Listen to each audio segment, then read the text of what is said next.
Bom dia a todos. Agradeço a participação de todos aqui que estão presentes nessa live, nesse webinar, que é a terceira parada para o Fórum ILUS 2024. A gente vai aguardar só uns 3 minutinhos para as pessoas terminarem de entrar e eu já começo, a gente já começa o nosso webinar.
Bom dia a todos novamente, já estamos aí com quase 100 participantes, então vamos começar.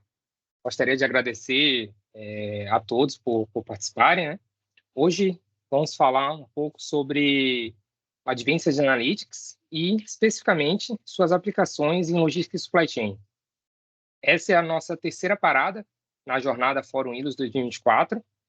Para quem não sabe, né, imagino que todos aqui saibam, a gente vai ter o Fórum ILUS, a 30ª edição, que vai acontecer dos dias 15 a 17 de outubro.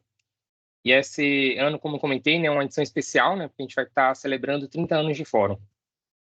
E essa jornada que a gente está trazendo, né, a gente está trazendo diversos webinars com temas relevantes, né, temas interessantes que estarão em evidência no fórum, né. Então, hoje a gente está aqui com a Bitica Analytics e eles vão apresentar um case lá no fórum. Falando um pouco do ILUS, o ILUS é uma empresa de consultoria especializada em logística e supply chain. E além de consultoria, a gente tem a área de eventos, né, que organiza o fórum, organiza também sessões técnicas, temos uma área de capacitação e uma área de inteligência de mercado, né. Dentro de consultoria, esse tema de Advanced Analytics é um tema que a gente está em contato diariamente, né. Um dos projetos que a gente mais faz é exatamente um projeto de otimização. E aí os nossos convidados hoje vão falar um pouquinho mais, né, da otimização. A gente tem um otimizador que a gente desenvolveu internamente do ILUS, que a gente usa. E o ILUS, né, como eu comentei, a gente tem também essas áreas de inteligência de mercado, nosso site e mídias sociais, a gente sempre traz muita informação. Então, eu recomendo a todos que estão aqui a se inscrever na nossa newsletter para ficar sempre atualizado com as notícias de logística e supply chain. Aqui no chat a gente vai colocar tanto o site do ILUS quanto o site do fórum, para vocês terem mais informações e poderem acessar esses indicadores, essas informações que eu comentei. Falando em chat, usem o chat o máximo possível, né? Podem mandar perguntas. A gente tem um time aqui da produção que vai tentar selecionar, né, essas perguntas para que a gente possa, dentro do tempo do webinar, responder ao máximo de perguntas que o tempo permitir. Bom, então, sem mais delongas, vamos começar. Vou começar aqui apresentando nossos convidados de hoje. A ideia é a gente bater um papo sobre esse tema, né? Então, a gente está aqui hoje com o Thiago Emanuel, diretor de negócios, o Marcelo Reis, diretor de otimização, e Francisco Fonseca, diretor de analítica preditiva, né, da Bitica. Então, vou agradecer a presença dos nossos convidados, sejam muito bem-vindos, e gostaria de convidá-los para se apresentar um pouco mais, né, e falar um pouco do trabalho da Bitica. Bom dia, pessoal. Muito obrigado, Rodrigo. Primeiramente, eu gostaria de agradecer em nome da Bitica, né, também o convite aí da Ilus para participarmos aqui da live. Meu nome é Francisco Fonseca, pessoal. Eu sou, como o Rodrigo disse, diretor de analítica preditiva aqui na Bitica. Eu sou formado em ciência da computação pela Federal de Viçosa e tenho mestrado em computação gráfica pela PUC do Rio, mas comecei a trabalhar com analytics no início de 2006 e desde então, né, estou trabalhando com analytics. Né, na primeira metade da minha carreira, foquei mais em construção de sistemas para tomada de decisão usando otimização, que a gente vai falar um pouquinho aqui hoje, e depois eu migrei para esse assunto mais voltado para analítica preditiva, estatística, AI. É isso, pessoal. Muito obrigado. Bom dia a todos. Primeiro agradecer aí a presença de todos, agradecer ao Ilus, ao Rodrigo aí pela oportunidade. Eu me chamo Marcelo Reis, né? Sou diretor aqui da parte de analítica prescritiva, ou mais comumente chamado de otimização, né, aqui na Bitica. Também me formei na Universidade Federal de Viçosa, em ciência da computação. Na verdade, eu e Chico somos da mesma turma, inclusive. E depois disso, fiz um mestrado em otimização combinatória na PUC do Rio, tá? E desde 2003 venho trabalhando aí no mercado, no desenvolvimento de soluções de Advanced Analytics, né? Mais focado, no meu caso, em otimização. Então, assim, já são aí mais de 20 anos de estrada, experiência aí de mercado fazendo isso.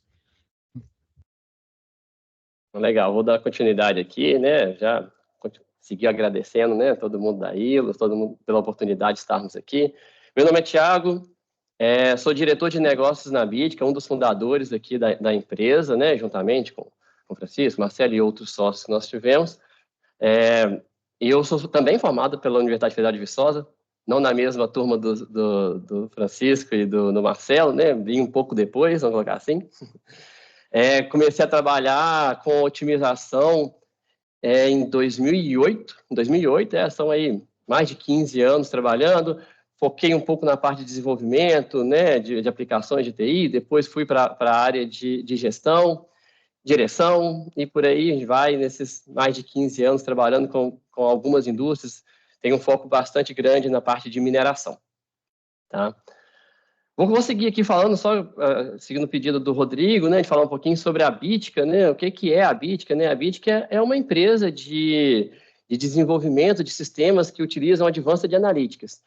Quando a gente fala de Advanced Analytics, a gente está falando ali de... Tem algumas classificações para Advanced Analytics, algumas categorias, mas assim, a gente aqui é bem forte no desenvolvimento de soluções de descritiva, de analítica preditiva e de analítica prescritiva, que é a otimização. Mais para frente, aqui ao longo do fórum, a gente vai explicar um pouquinho melhor sobre cada uma delas. Hoje, a gente usa essas técnicas, né, de analytics para auxiliar nossos clientes ali no dia a dia, seja no planejamento, seja na operação, né, para ter melhores tomadas de decisão. O Advanced Analytics ele pode ser utilizado em todas as indústrias, né, em qualquer área ali do mercado. A gente tem uma oportunidade para utilizar o Advanced Analytics, para poder exemplificar um pouquinho, né, do quais são os tipos ali, né, de solução. A gente vai entrar em um pouco mais de detalhes aqui hoje, vai apresentar algumas informações, dar alguns exemplos mais aprofundados de alguns cases. Mas, assim, por mais que estejamos aqui num fórum de logística, de supply chain, o Advanced Analytics pode ser utilizado para várias outras áreas. Então, assim, a gente está falando ali, a analítica preditiva pode ser utilizada para previsão de demanda, para manutenção preventiva de ativos e alguns outros exemplos ali, né, do mundo que a gente vai usar alguma previsão, né, vai entender o passado para usar uma previsão para o futuro. E a analítica prescritiva, né, a otimização pode ser utilizado na logística, é muito forte, mas a gente pode usar também planejamento de produção, né, dimensionamentos e por aí vai. E na logística, obviamente, né, roteirização, supply chain optimization e várias outras áreas que estamos aqui acostumados a trabalhar, e a empresa tem bastante know-how nisso aí. Tá bom? Não, muito bom. Muito obrigado aí, mais uma vez, Francisco, Marcelo e Thiago. Você comentou, né, Thiago, dessas classificações, né? Dentro de Advanced Analytics tem alguns grupos, né? Aí você falou descritiva, preditiva e prescritiva.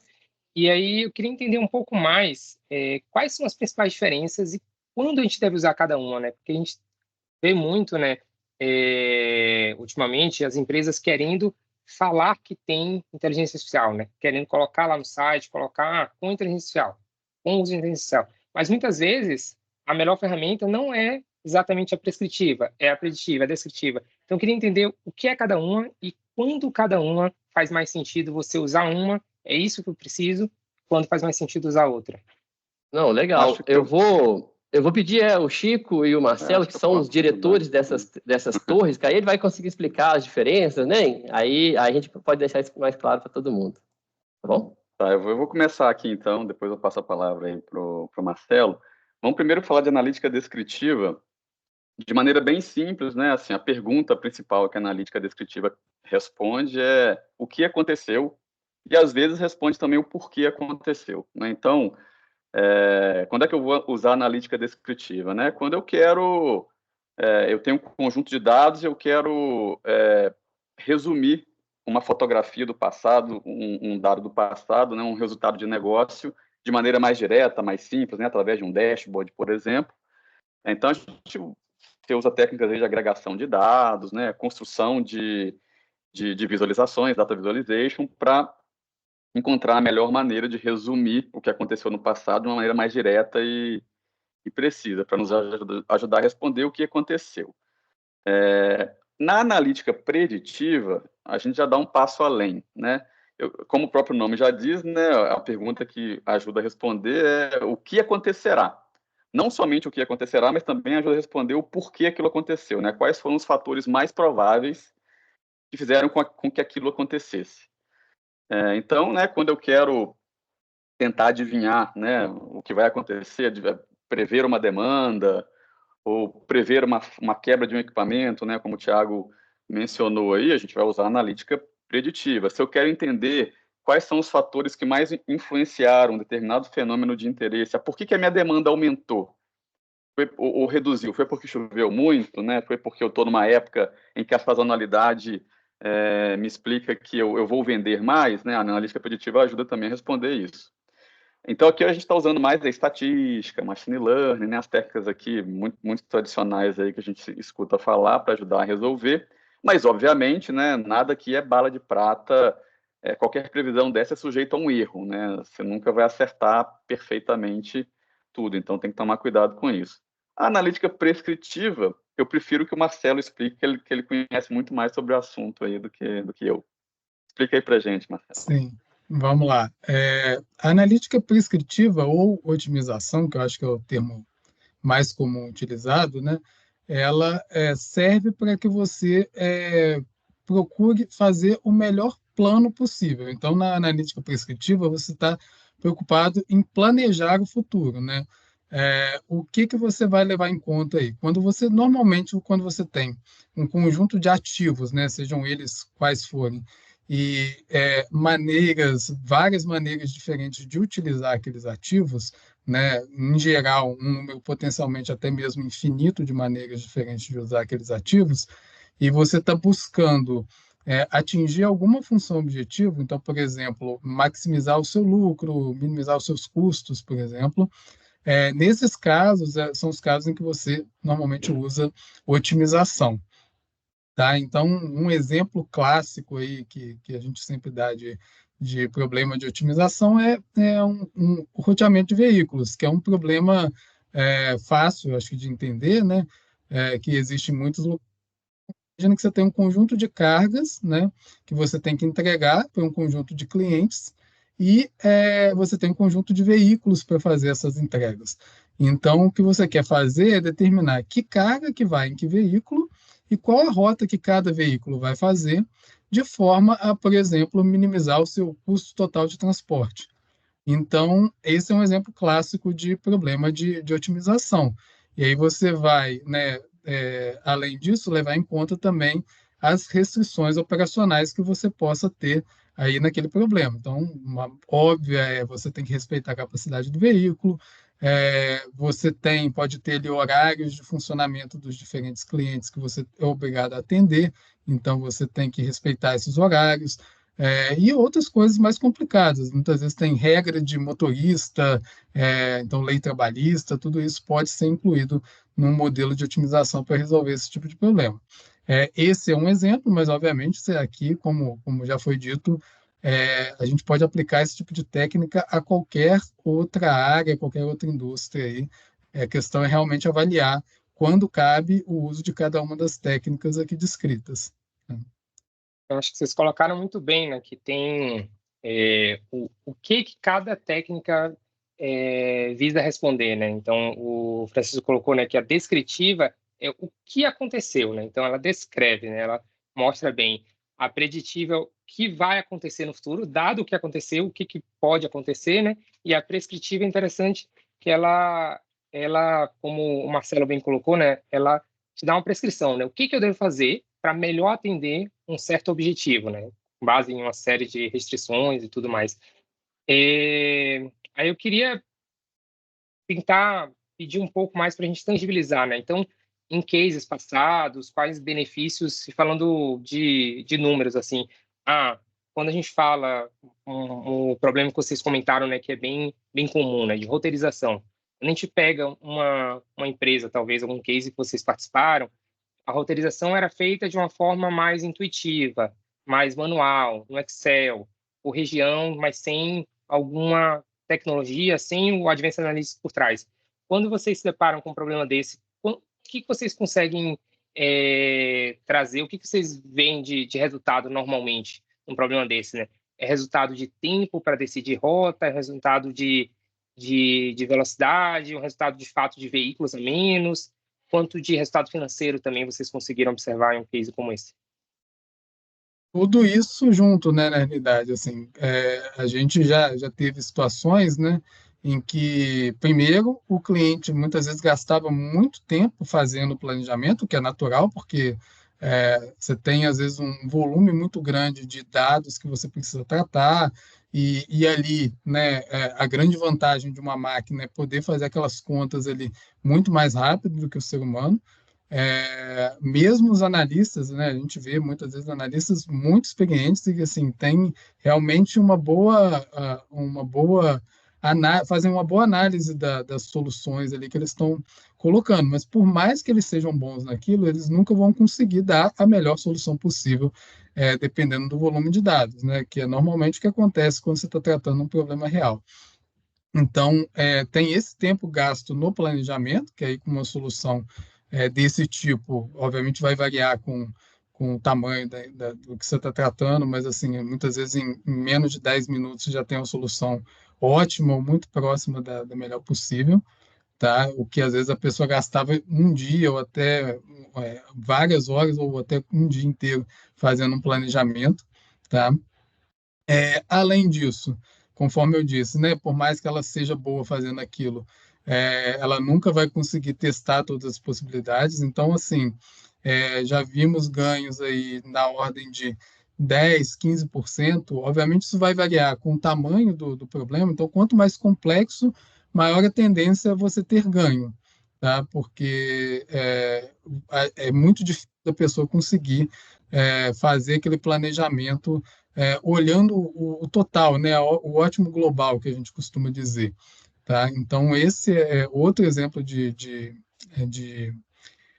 coisa que a gente consegue ganhar né, fazendo o planejamento. E aí tem essas outras coisas também. Você vai usar, no caso do roteamento, usar melhores veículos. Então, muitas vezes você consegue deixar de contratar um veículo que às vezes você precisava no planejamento. Então, além do custo total das rotas, você ganha também não tendo que contratar tantos veículos quanto você precisava antes, né? Que até mesmo que eu citei aqui, por exemplo, quando você está tratando questões trabalhistas, né?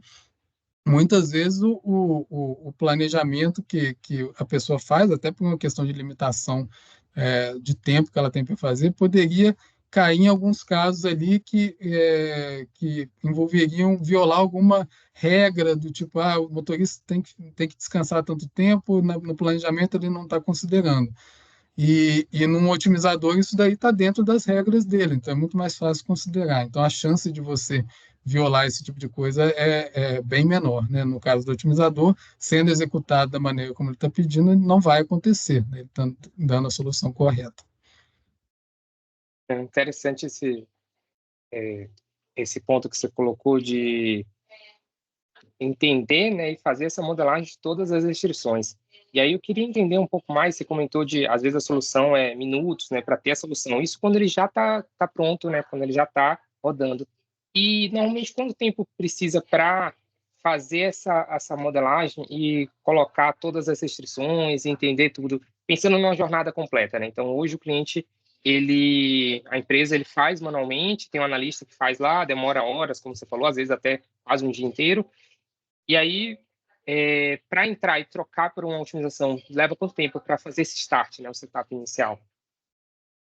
Eu vou tentar responder essa parte. Assim, obviamente, isso varia muito de caso a caso, né? Vai depender do tamanho do problema, mas tentando dar um cheiro, né? Uma média, assim, do que a gente tem costume de ver hoje em dia. A primeira coisa que a gente precisa ter ciência é qual é a maturidade em nível de processo a empresa está para a gente poder implementar um otimizador. Não adianta eu falar que vou implementar um otimizador numa empresa que às vezes não tem os dados estruturados, né? A gente precisa, tipo, no final a gente trabalha com dados, seja na analítica prescritiva, seja na analítica preditiva, na descritiva. Se a gente não tiver os dados de alguma maneira estruturado dentro do cliente, isso não dá nem para começar, né? A gente tem que ter uma primeira etapa, que é a parte de estruturação dos dados. Mas uma vez que a gente comece, a empresa esteja madura para poder receber uma solução onde vai mudar, talvez, um pouco do jeito que ele está acostumado a trabalhar. O Marcelo citou, né? Tipo, a pessoa está acostumada a trabalhar ali, às vezes, fazendo planejamento na mão, e esse planejamento força ela a meio que repetir algumas decisões que ela vinha sempre repetindo e tal. Quando entra uma solução dessa, a primeira coisa que a pessoa tem que estar preparada é para mudar.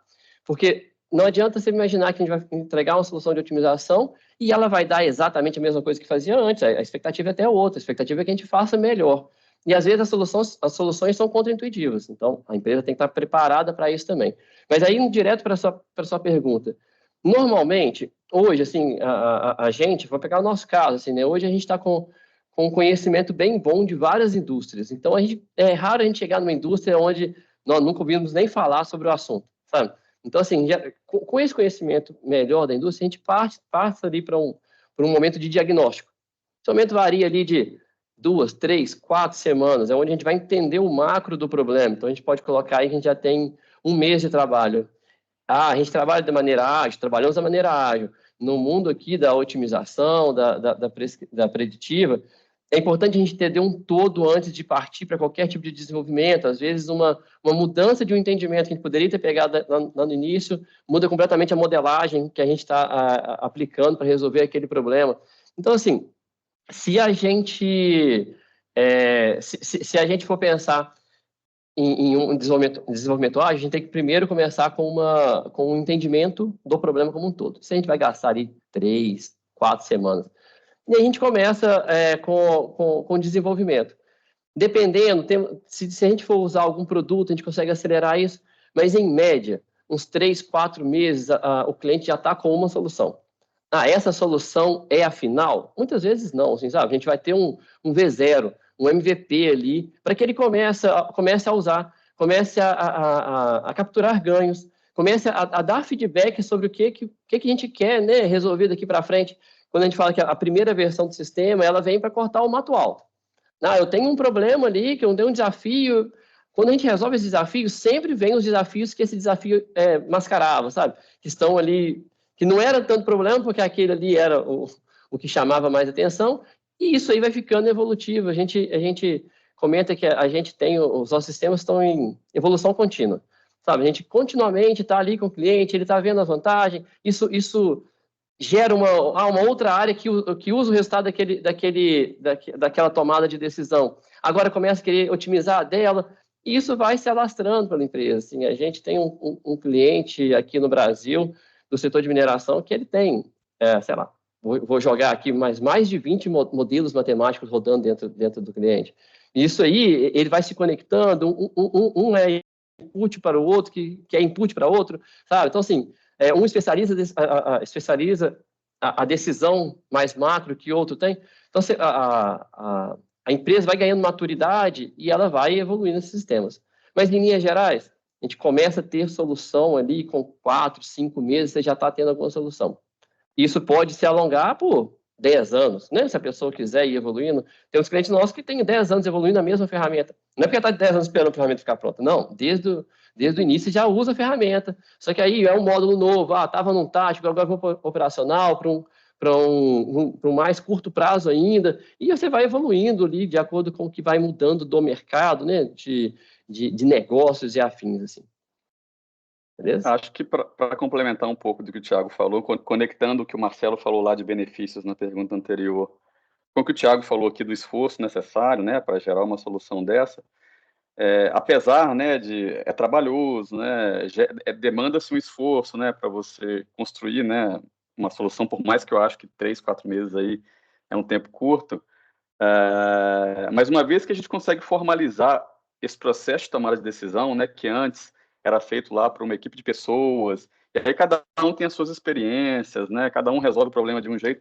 Uma vez que se formaliza isso num software, né, num sistema com modelos matemáticos ali por debaixo dos panos, essas próprias pessoas, esse próprio time, como o Marcelo já bem mencionou, né, através dele criar, ao invés de ele criar apenas um cenário ali, né, um plano, ele vai ter tempo de criar diversos planos. Aí, se minha demanda fosse 10% maior, aí, se essa minha rota aqui estivesse indisponível, aí, se minha capacidade reduzisse em X%, ele vai ter tempo de otimizar e planejar esses diversos tipos de cenários e escolher aquele que mais se adequa à realidade daquele momento que ele está tomando a decisão. Então, esse é um benefício que eu acho que vale muito, né? Está ali formalizado num software, num sistema, os dados já estão organizados, né? Você não vai ter aquela trabalheira de trabalhar com um monte de planilha Excel. Então, eu acho que isso ajuda demais. Uhum. Então, Não, o esforço vale a pena, vale muito a pena. Fora todos os benefícios financeiros aí, né, que existem. Uhum. Falando em benefícios e resultados, vocês comentaram que tem um grande cliente, vocês têm mais de 20 modelos, né? Queria saber um pouco mais de quais são as aplicações, né, de Advanced Analytics voltado para a supply chain, né? Então, vocês poderiam comentar algum case em que vocês tiveram a implementação, usaram o modelo de Advanced Analytics, qual deles vocês usaram e quais foram os resultados, né? Somente resultados financeiros aqui para o público pensar o que pode otimizar, né? Quais são as áreas que pode ter algum problema, né? Pode ter alguma coisa que dá para melhorar e quanto a gente pode pensar que dá para melhorar se a gente aplicar uma técnica dessa. Cara, assim, Marcelo, Chico, se vocês me permitirem responder, vou dar um exemplo, que acho que é um dos exemplos que a gente não quer nem que ele use para, sei lá, assustar, porque acho que é um dos exemplos mais complexos que nós temos. Uma solução que foi desenvolvida para a área para uma empresa de mineração, para a área justamente de planejamento integrado. A ideia da solução é olhar toda a cadeia logística, né, todos os pontos da mineração, desde a mina até o cliente final. Então, a gente está falando da mina, da usina de beneficiamento, pátio de estocagem de produtos. A gente passa pelas plantas de beneficiamento, planta de pelotização, briquetagem, ferrovias, Aí vem todo o transporte pode ser ferroviário, pode ser rodoviário, naval, todos os modais ali atendem para poder fazer esse escoamento do minério. Isso geralmente, a maior parte dele, né, cai para o porto, onde começa ali as operações portuárias, depois a gente passa para o transporte naval, né, a maior parte do minério brasileiro ele é exportado. E aí você tem todo o desafio ali no transporte naval, a definição da frota de navios, né? Afreta, não afreta, usa navio próprio, esse navio próprio faz uma ou mais paradas, se a gente vai, restrições dos portos de chegada, você tem porto que não aceita navio de determinado tamanho, então você tem que pôr tamanhos menores, só que navios menores têm uma boa chance, né, de ter um custo mais elevado, tem algumas estratégias que você pode ter, enfim. Desde da mina, desde a extração lá na lavra, até chegar no cliente final, foi feito um sistema de supply chain optimization que resolve esse desafio como um todo. E quando a gente quer citar desafio, só para ter uma noção da dimensão do que a gente está falando, a gente está falando de desafios de um problema, né, de um contexto onde vou falar um pouco de números de entradas. Esse cliente tem, além dele produzir minério, ele tem fornecedores de minério também. Então, assim, você trabalha ali com mais de 40 fornecedores de minério, você trabalha com mais de 40 usinas de beneficiamento, que é onde você injeta na sua cadeia, né, na sua malha, no seu sistema, onde você injeta o produto, você vai passar por inúmeros caminhos, está falando de mais de 1.000 opções de caminhos, de como levar o minério de um lado para o outro, considerando que pode ir de caminhão, de trem, né, algumas restrições que a gente acaba tendo, disponibilidade de vagão, né, a gente tem várias restrições ali ao longo do caminho, tem custos associados, você tem take or pay associado, enfim, você modela isso tudo, a gente passa por pátios, são mais de 100 pátios, regras de transformação, a gente está falando aqui que um minério não sai da mina e chega no cliente assim como ele saiu da mina. Ele muda ao longo do caminho. Não estou nem falando ainda das blendagens, estou falando assim, tipo, um minério ele sai da lavra de um jeito, ele é britado, ele se transforma para um produto mais na linha do que vai ser vendido. Ele entra num trem, enquanto ele trafega ali, né, ele viaja da mina até o porto, gasta-se às vezes aí um dia, ele vai trepidando, então ele vai mudando o tamanho, se é uma época de chuva, ele vai obtendo mais umidade, se é uma época de muito calor, ele vai perdendo umidade. Umidade é um ponto que se controla muito hoje na mineração, justamente por conta de situações de navios, né? Que, tipo, dependendo da umidade, se você não controlar, você chega a virar um navio, então você tem que ter esse controle muito rigoroso. Chega no porto você acaba, às vezes, blendando, o cliente quer o material de um jeito, nem sempre a mineradora ela consegue produzir o material exatamente como o cliente quer. Então, assim, dado todas as suas origens, você começa a blendar esses materiais, começa a misturar para poder chegar numa característica que é aquela que o cliente espera receber. Tá? Então, assim, é um volume de tomada de decisão, quando a gente fala ali de milhares de opções, aqui eu falo que a gente chega a infinitas possibilidades. Sabe? Isso gera um modelo, não só um modelo, né, mas gera uma dificuldade de se tomar essa decisão muito grande. E aí foi implementado uma solução, e essa solução ela resolve isso que eu acho que é a beleza do serviço mais customizado, né? Porque essa solução ela resolve ao mesmo tempo vários problemas clássicos da otimização. Resolve o problema de blendagem, resolve o problema de transporte, resolve problemas da área de manuseio, né? De transformações, sabe? Assim, a gente está falando que controla um pouco do production planning, você tem o scheduling, sabe? São muitos problemas de otimização implementados em uma única ferramenta, e na hora que ela dá a solução, ela já resolve todo esse direcionamento desse cliente nos mais diversos níveis. A gente está falando de algo mais estratégico, olhando ali 30 anos pela frente, o que eu devo fazer a cada ano, e aí você vai colocar abertura de novos portos, talvez o que é o gargalo, aí você vai identificar aqueles gargalos e tal, onde é que eu posso atuar com investimentos na malha, como tudo, para a gente poder evoluir isso.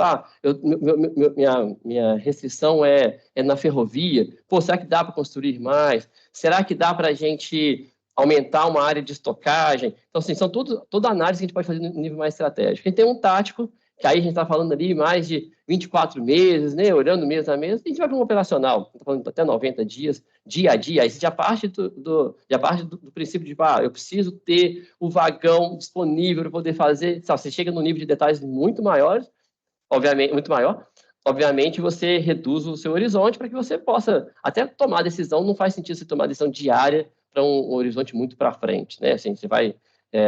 o importante ali nos seus próximos dias, você vai replanejando isso aí semanalmente, às vezes até diário, né? Ou, como o Chico comentou, a gente tem alguma mudança muito grande das premissas, aconteceu qualquer coisa, tipo, parou uma ferrovia por algum motivo, tal, pô, como é que eu replanejo? Então, você tem a facilidade de já ter ali aqueles inúmeros cenários, eu tive um problema num virador de vagão, tive um problema no carregador de navio, você consegue ali, trava aquilo, e o que acontece? Qual que é a melhor solução? Pô, tem alguma alternativa? A gente consegue mudar o schedule de algum cliente, você consegue atuar de maneira muito rápida, assim, né? E aí, indo bem rápido, assim, para alguns benefícios, né, assim, que a gente pode citar, a gente tem a melhora na qualidade da tomada de decisão, né? A gente sai daquela decisão onde a gente tem ali um planejador, que normalmente todas as empresas têm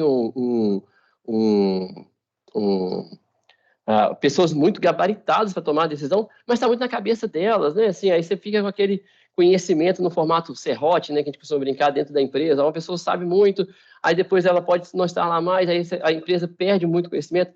Aqui você ajuda a internalizar o conhecimento da empresa, né? Assim, em assets que a empresa mesmo vai ter. Isso ajuda na tomada de decisão. Quando a gente fala, né, que é o problema que 99% das empresas no mundo hoje fica muito atento, que é a questão de custo, você pode identificar oportunidades, né, de economia, né? Melhoramos, com isso, melhora a eficiência, a visibilidade do que está acontecendo, como é que estão seus níveis de estoque, você consegue ver isso na linha do tempo, sabe? Isso ajuda você a mitigar riscos. Todas essas informações ajudam a criar planos, né, que ajudam ali no risco. Resumindo, isso ajuda na decisão, ali, né, na tomada de decisão estratégica de uma empresa como um todo. Eu acho que ficou bem claro o quão aplicável, né? Em cada etapa você pode fazer alguma coisa de usar Advanced Analytics, né? E no final você colocou bem, né, do benefício, né? Ajudar na tomada de decisão. E essa tomada de decisão vai te ajudar a ser mais eficiente, a reduzir custo, né? E muitas vezes a redução do risco é importantíssimo, né? Então, qual é o cenário B, qual é o plano B, caso alguma coisa aconteça que você não fica parado, né? Mais rápido. Eu vou aproveitar que o público está mandando algumas perguntas aqui, vou selecionar uma pergunta da Jéssica Silva, e acho que conecta bem quando vocês falaram sobre o tempo para implantação, né? Vocês comentaram que muitas vezes o cliente ele não tem, né? A empresa não tem os dados tão bem estruturados, né? Então a pergunta dela vai nesse ponto, né? A pergunta dela: como que vocês lidam com o desafio dos dados incipientes ou bases de dados limitadas? Em geral, quando escuto coisas sobre analytics, em geral se fala em grandes bases de dados. Acho que eu posso começar a responder aqui, aí o Thiago e o Marcelo podem me complementar. Um dos maiores desafios, né, em qualquer projeto de analytics, de fato, são os dados, né? Você levantar quais são os dados corretos, você verificar se aqueles dados são consistentes, né? Se eles são confiáveis. Mas aí, vamos lá, né? Ela falou aqui em grandes bases de dados. Quando a gente tem um problema que eu quero resolver com analítica preditiva, né? Por exemplo, né? Eu quero prever uma demanda, eu quero entender um comportamento. Geralmente, quanto mais dados eu tiver, melhor, considerando que os dados são de uma qualidade boa, né? Então, vai fazer diferença aí o tamanho da amostra que eu tenho, né? O tamanho amostral, a quantidade de dados que eu tenho. E aí, dados incipientes nesse cenário de um problema de analítica preditiva, tem diversas maneiras de se resolver, né? Você tem técnicas de tratamento de dados que você vai limpar os dados, né? Eliminar dados ruins, dados faltantes. Você pode utilizar técnicas para tentar imputar, preencher esses dados faltantes, né? Com base nos dados que já existem. Se eu tenho um buraco aqui numa série temporal, eu consigo, com base no que veio antes, no que veio depois, tentar adivinhar o que estava ali no meio. Então, esse num cenário de um problema de analítica preditiva. Quando a gente fala de analítica prescritiva, né, ou otimização, não necessariamente eu preciso de uma base de dados gigantesca, mas eu preciso dos dados que representam o meu processo de tomada de decisão. Então, por exemplo, se eu estou resolvendo um problema onde eu vou determinar para uma instituição de ensino, né, quais são os horários em que cada aula vai acontecer, quem são os professores que serão alocados em cada disciplina, uma informação básica que eu preciso aí é a capacidade de cada sala de aula, né, para eu saber que turma que vai entrar ali, né, com a quantidade de alunos. Se essa informação não existe, alguém precisa cadastrar. Aí não tem segredo, né? É preciso fazer um trabalho onde o time de negócio, né, junto com a nossa ajuda, vai precisar levantar essas informações. Então, assim, são problemas de diversas naturezas, né? Só tentando complementar, Chico, eu acho que assim, tentando resumir, eu acho que existe sempre o desafio dos dados. Esse desafio pode consistir tanto em volume, né? Dependendo do problema que você está tratando, você vai precisar de maior volume, ou vai ter que tratar um maior volume de dados. Mas não necessariamente é só no volume. Às vezes o volume nem é tão grande, dependendo do problema que você está tratando. Por exemplo, um exemplo do roteamento mesmo não costuma ser um volume tão grande de dados. O desafio ali é outro. O desafio é, por exemplo, é ter bem precisa quais são suas demandas, é ter um mapa preciso também para que as suas rotas façam sentido, né? E ali com bloqueios, tudo isso que você tem ali dinâmico acontecendo. Então, cada problema vai ter o seu desafio. O fundamental é que sempre esses dados tenham qualidade, porque quanto maior a qualidade da entrada, melhor vai ser a qualidade da saída, o plano ou previsão que você vai fazer ali. Muito bom. Falando um pouco mais do que se tem escutado, né, de Advanced Analytics, tem uma tecnologia que está muito em voga, né, muito na moda, a inteligência artificial, né. Apesar do termo ele ter mais de 50 anos, né, desde o lançamento do ChatGPT, né, no fim de 2022, esse termo agora tá muito na moda. E aí, olhando outras empresas, né, grandes, também estão se movimentando, né. No começo do ano, teve a Samsung lançou, né, o Galaxy AI. Semana passada, o Google estava no evento, né, no Google I/O, e aí o CEO até brincou, né, e fez uma contagem de quantas vezes a palavra AI foi utilizada no evento, e foram mais de 120 vezes. E mês que vem, a Apple vai ter um evento, e é esperado que ela também fale um pouco de IA, né. Então, eu queria saber, ouvir um pouco de vocês, o que essa nova IA, né, a IA generativa, o que ela é e o que ela tem de diferente que pode trazer um benefício adicional, né, para o negócio, né, para as empresas. Acho que eu posso começar respondendo aqui também, né, se o Thiago e o Marcelo não se importar, e depois qualquer um me complementa aí. Mas é legal você citar isso, Rodrigo. Da mesma maneira que a generativa hoje é um termo muito da moda, né? Teve uma pessoa aqui que fez uma pergunta e usou o termo Deep Learning. Deep Learning já foi também um termo da moda no passado aí, né? É uma rede neural com N camadas. Primeiro, IA generativa. Como o próprio nome já diz, IA generativa, né, é uma solução analítica ali de IA que é construída através de modelos que são capazes de gerar conteúdo. Generativa vem disso, né? Então, gera texto, gera imagem, pode ser vídeo, né? Pode ser áudio, diferente dos modelos discriminativos, que são os mais comuns, né? Prever um número, classificar se esse e-mail é um spam ou não, classificar se essa imagem aqui é de um cachorro ou não, discriminativo versus generativo, né? Então, a IA generativa, ela é algo que consegue gerar conteúdo.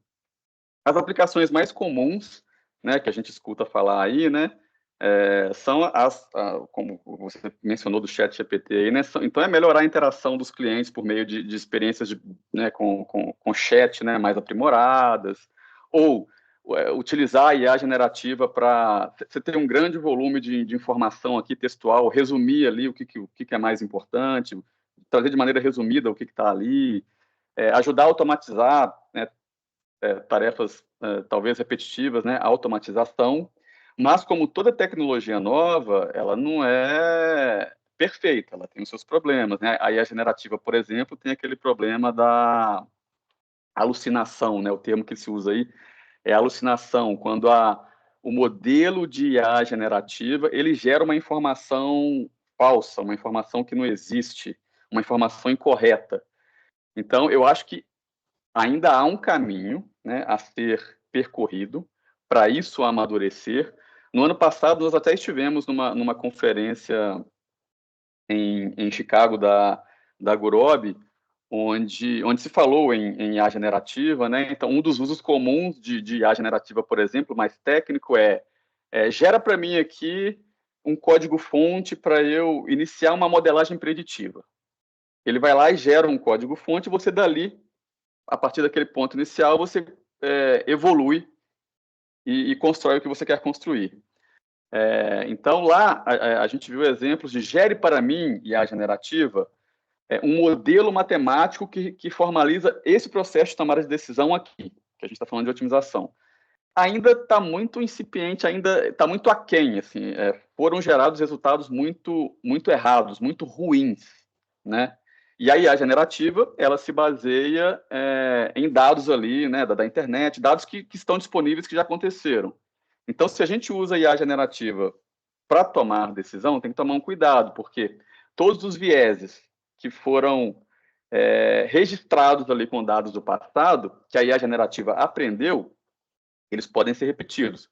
Por isso que a otimização, né, a gente está falando aqui de otimização combinatória, a Marcela falou muito bem aí, é diferente, eu acho que é até mais robusta, porque a otimização ela vai avaliar infinitas possibilidades, né, milhões de possibilidades, e encontrar aquela que é a melhor de acordo com algum objetivo, sem necessariamente repetir caminhos, né, vieses que talvez sejam uma boa solução, mas talvez não seja melhor. Isso, eu acho assim, Chico, só complementando, aproveitando a deixa, né, acho que cai muito naquele caso que a gente falou, de entender bem o que funciona bem para cada problema que você está tratando, né? Então, a otimização, num caso desse, em que você quer gerar um plano, ela tem a vantagem de que ela não vai usar os vieses anteriores, ela vai fazer um plano baseado na análise matemática de todas as possibilidades e ali gerar muitas vezes um plano que não é intuitivo, às vezes, para o ser humano fazer na mão, mas que te dá a melhor solução global.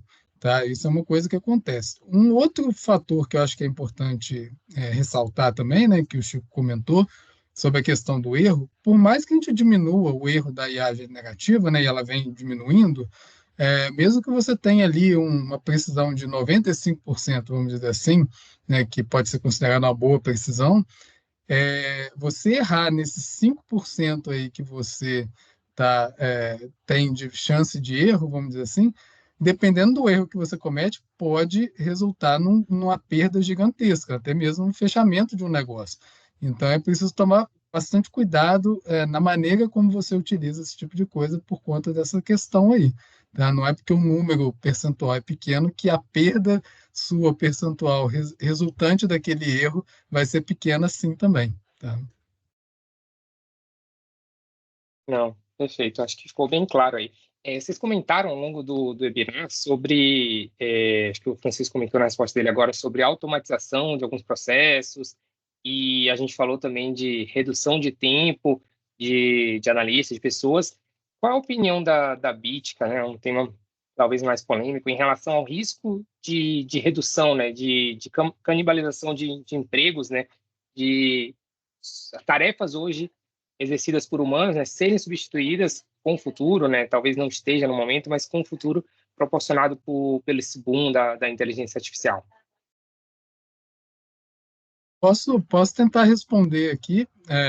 Eu acho que é óbvio que toda vez que surge uma tecnologia, a gente analisa aquela tecnologia, né, tentando pegar as especificidades dela, mas, assim, ao longo da nossa história, nossa evolução, a gente viu várias outras tecnologias surgindo, internet, computador, enfim, celulares, smartphones e tal. E eu acho que, assim como toda tecnologia, sempre que ela aparece, acontece realmente uma diminuição de empregos em determinadas áreas, mas uma outra consequência é o surgimento de outros empregos que antes não existiam. Então, a gente sempre tende a olhar, né, para os empregos que estão sendo perdidos, mas só pegar as redes sociais, você vê, hoje existe todo um ecossistema que nunca existiu antes, girando em torno daquela nova tecnologia ali que antes não estava ali. Então, acho que com a IA generativa vai acontecer a mesma coisa. A tendência é que, sim, alguns empregos deixarão de existir ou existirão em menor número, né, vamos dizer assim, em relação ao que tem hoje, mas, por outro lado, a gente vai ter outras profissões aí surgindo, outras coisas surgindo que antes não existiam e muitas coisas que muitas vezes a gente nem é capaz de antever aqui no primeiro momento. Tá? Assim como ninguém nem pensava no que era um smartphone, que seria um smartphone lá no passado, e ele surgiu e depois a gente teve várias ideias a partir daquilo dali. Acho que vai acontecer a mesma coisa com a IA generativa também. Não, perfeito, muito claro, né? Não é bem direto uma canibalização, mas é uma substituição, né? Outros empregos vão surgindo, né? Outras tarefas, outras responsabilidades, né? Como o exemplo que vocês deram do analista, que antes ele demorava muito tempo para fazer um cenário, vamos seguir com esse. E agora ele vai ter tempo para ter outros cenários. Então ele vai mostrar, eu recomendo esse, mas caso um risco se concretize, tem esse outro e esse outro. Então ele traz mais coisa, né? Interessante. Eu vou... Só um comentário só sobre isso aí, Rodrigo. Assim, a gente viu muito nos clientes que a gente passou, assim, como é que mudava a dinâmica de trabalho das pessoas, sabe? Tipo, antigamente era, às vezes, uma equipe, todo mundo juntando dados e não sei o quê, aí ali, né, massacrando os dados para chegar num resultado e tal. Aí você tem o seu deadline, né, para dar aquele resultado, para disparar aquele plano para o resto da empresa. Aí chegava assim, consegui. Aí, tipo, minutos antes, vai. Você não consegue parar e avaliar, tipo, esse é o melhor? Com o ganho do tempo, não quer dizer que agora eu consigo... Antes eu gastava 8 horas, pegar o exemplo que o Marcelo deu ali. Às vezes o cara virava madrugada e tal. Não, agora eu faço em 1 hora. Ah, não, então quer dizer que eu posso ter menos pessoas? Não, essa pessoa em 1 hora, ela tem a mesma solução que ela tinha... A mesma não, né? Tem uma solução, assim como ela tinha antes... depois de 8 horas. Obviamente, a solução já valia muito mais coisa que ela avaliava. Só que aí ela começa a poder ter um tempo de mais qualidade para analisar aquela solução e propor algo melhor para a empresa. Então, assim, não quer dizer que a otimização não é só um processo de otimização que faz com que a empresa colha outros benefícios, né? Aquela otimização já traz um benefício em cima de um plano que era um só que saía, só que ela ainda te permite avaliar algumas outras estratégias, né? Tipo, por mais que aquela ali seja um ótimo em cima de um cenário, de um contexto, você pode avaliar aquele ali e pensar, pô, mas se eu mudasse isso, se eu conseguisse trazer um caminhão a mais, talvez você vai ter muito mais ganhos para a empresa que você antes não conseguia sequer avaliar. Então, não quer dizer que se agora ele gasta menos tempo para fazer o que ele fazia antes, que ele vai parar de evoluir no que ele fazia, sabe? Então, ele pode, às vezes, gastar o mesmo tempo que ele tinha, mas a solução vai ser muito melhor agora, porque você vai avaliar muito mais condições e poder gerar muito mais cenários, entendeu? Não, perfeito, bem claro. Eu vou pegar mais uma pergunta aqui da plateia, do Arley Souza. Não foi falado sobre análise diagnóstica. Tenho uma dúvida. Qual a diferença entre a análise descritiva e a análise diagnóstica, uma vez que a diagnóstica geralmente diz respeito também ao que acontecer? Perfeito. Não sei se você vai lembrar, Arley, quando eu falei lá no início, né, sobre análise descritiva e preditiva, eu falei assim, a descritiva ela responde o que aconteceu e talvez ela responda o porquê aquilo aconteceu. Eu falei que a preditiva também responde o porquê aquilo aconteceu, além de responder o que acontecerá. Essa pergunta do porquê aconteceu me remete mais à análise diagnóstica, né, que eu quero entender as relações de causa e efeito, né, das coisas. Então, eu tenho um fenômeno de interesse, eu quero entender o que causou aquele fenômeno. Então, acho que a análise diagnóstica ela vem mais nesse sentido. Se eu quero responder, né, o que causou determinado resultado com rigor científico mais alto, então a gente precisa desenhar um experimento, um teste AB, né, com rigor científico maior. Eu tô indo mais, eu coloquei isso dentro da analítica preditiva. Mas aí eu vou desenhar lá um experimento que ele tem a capacidade de detectar causalidade. Agora, se é ali, né, não necessariamente eu tenho tempo para desenhar um experimento, então, às vezes, a análise descritiva, ela me ajuda a dar um cheiro do porquê. Ela não é capaz de identificar a causa, né, me provar estatisticamente que aquilo é a causa, né, mais provável, mas ela me dá um cheiro.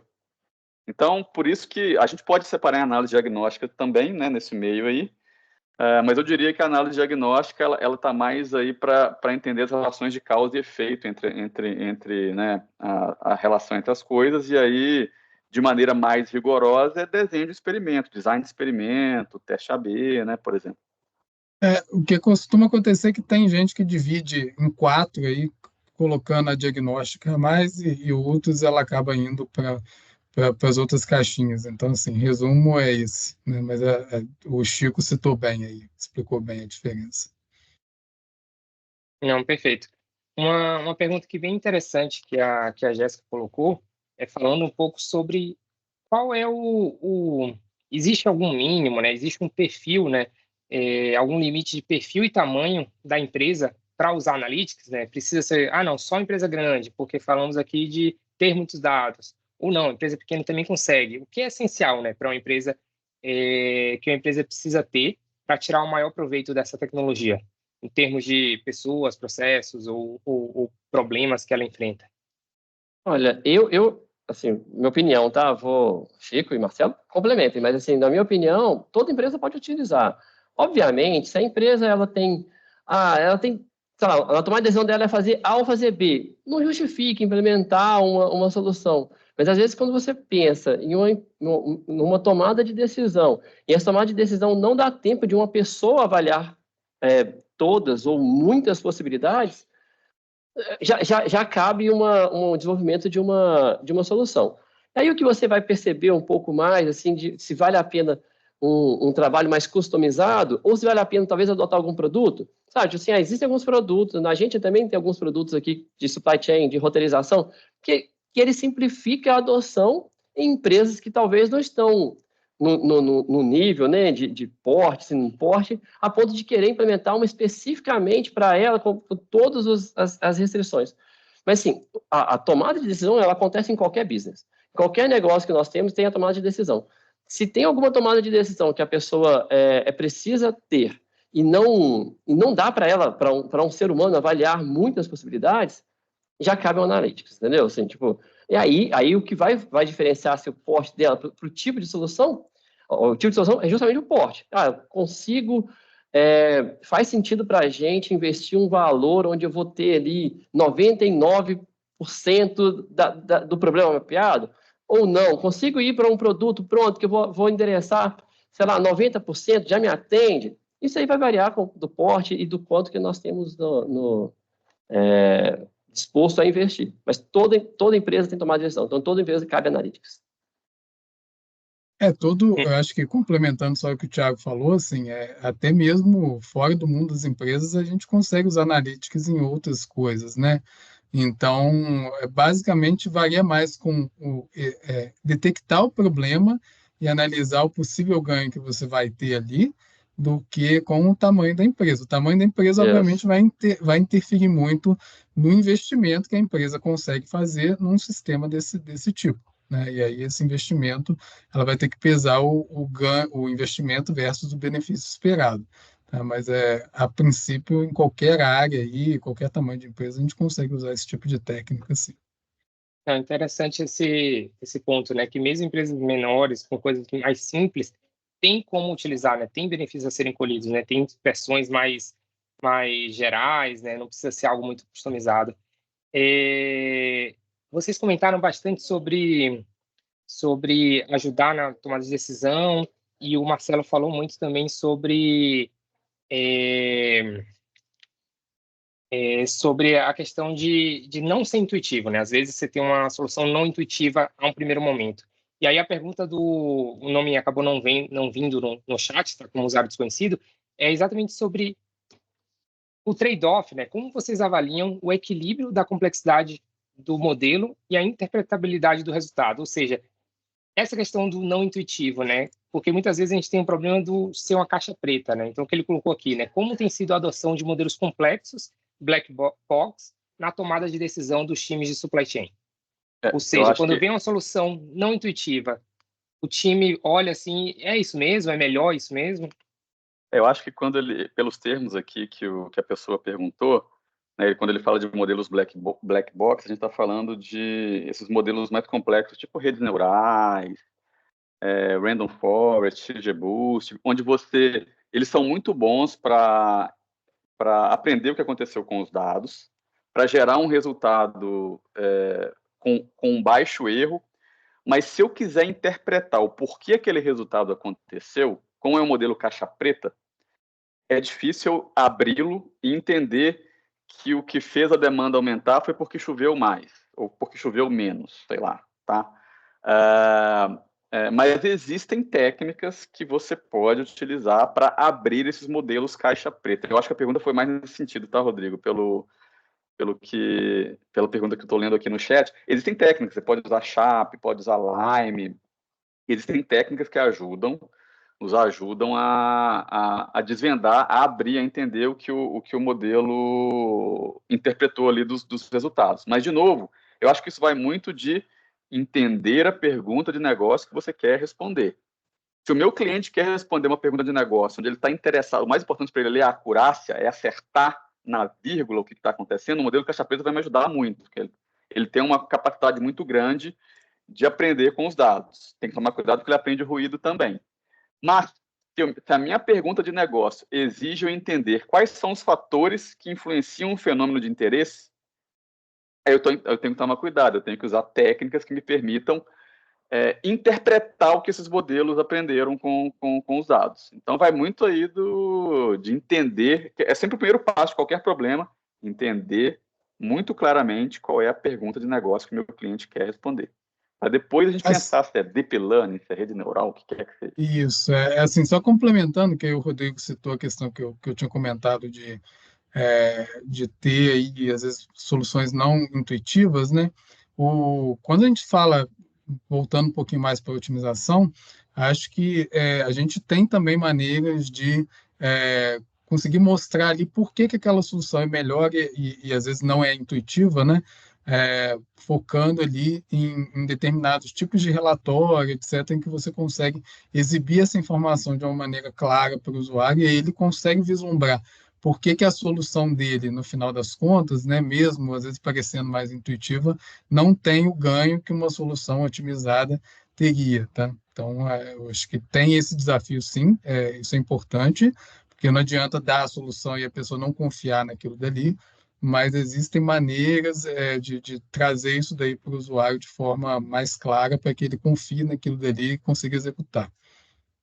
Não, acho que ficou bem claro, não só das maneiras de você não só dar a resposta, mas mostrar o porquê para que as pessoas que antes achavam não intuitivo perceberem, e também como o Francisco comentou, né, que dentro da jornada, o diagnóstico, né, de 3, 4 semanas que o Thiago falou, uma das coisas importantes não só é o objetivo, mas dentro desse objetivo você precisa saber exatamente os pontos que ligaram, então a técnica escolhida depois, né, vai ser diferente, né. Bom, pessoal, infelizmente já passamos aqui um pouco do nosso tempo. Então, eu gostaria de agradecer a presença, mais uma vez, de Francisco, Marcelo e Thiago, e a presença de todos os participantes aqui que estiveram com a gente. Gostaria de convidá-los, a quem ainda não está inscrito, aí para o fórum, né, lá onde vocês terão uma palestra da Bitica junto com o Gurobi, e eles vão falar um pouco mais de um case. E peço que todos fiquem atentos aos e-mails, que vocês vão receber todas as informações sobre o nosso próximo webinar. Nós que agradecemos, pessoal. Obrigadão aí pela oportunidade. Muito obrigado, pessoal. Gente. Valeu, pessoal.